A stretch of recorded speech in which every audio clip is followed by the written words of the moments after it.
I'm just an ordinary mom who just thinks in terms of, I don't want to someday be holding my grandchildren and watching something horrible happen and feel like I didn't do anything. And I mean, it's obvious what you're doing. And my question is, on a practical level, where do you see the most practical place to put your energy? I mean, tonight I feel in overwhelm, like I feel like it's too big, it's too much to even make a dent in. The way things change is because lots of people are working all the time. And, you know, they're working in their communities or in their workplace or wherever they happen to be, and they're building up the basis for popular movements which are going to make changes. That's the way everything has ever happened in history, you know, whether it was the end of slavery or whether it was the democratic revolutions or anything you want, you name it, that's the way it worked. You get a very false picture of this from the history books. In the history books, there's a couple of leaders, you know, George Washington or Martin Luther King or whatever.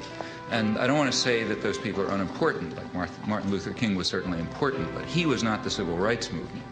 Martin Luther King can appear in the history books because lots of people whose names you will never know and whose names are all forgotten and who may have been killed and so on were working down in the South. When you have active activists and people concerned and people devoting themselves and dedicating themselves to social change or issues or whatever, then people like me can appear, and we can appear to be prominent, but that's only because somebody else is doing the work. My work, whether it's giving hundreds of talks a year or spending 20 hours a week writing letters or writing books, is not directed to intellectuals and politicians. It's directed to what are called ordinary people. Yeah. And what I expect from them is, in fact, exactly what they are, that they should try to understand the world and act in accordance with their decent impulses, and that they should try to improve the world. And many people are willing to do that, but they have to understand. And in fact, as far as I can see, in these things, I feel that I'm simply helping people develop courses of intellectual self-defense. What did you mean by that? What would such a course be? I don't mean go to school, because you're not going to get it there. It means you have to develop an independent mind and work on it. Now, that's extremely hard to do alone. You know? The beauty of our system is it isolates everybody. Each person is sitting alone in front of the tube. You know? Now, it's very hard to have ideas or thoughts under those circumstances. You can't fight the world alone.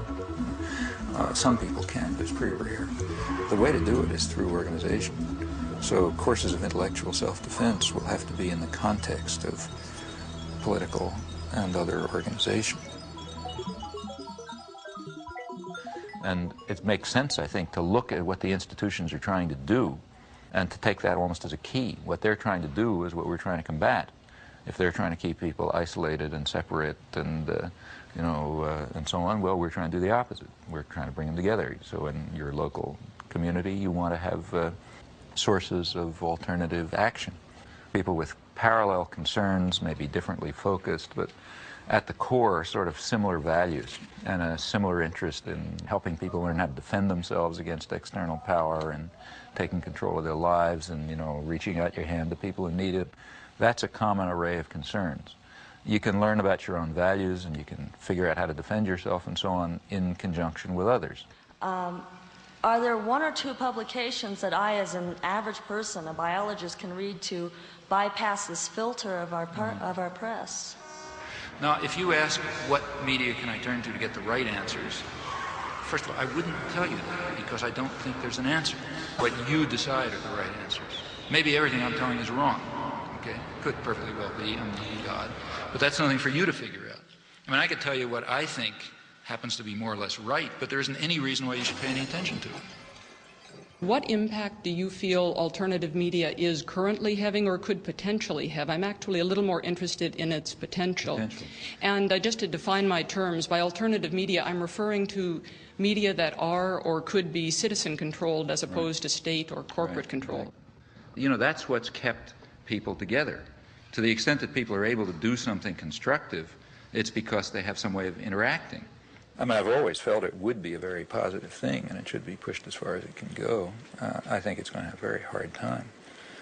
There's just such a concentration of resources and power that alternative media, while extremely important, are going to have quite a battle. It's true there are things which are small successes, but it's because people have just been willing to put in incredible effort. Like, say, take Z Magazine. I mean, that's a national magazine which literally has a staff of 2 and no resources. Tell us a little about Z Magazine, what it is and what makes it different. Go ahead. Thank you.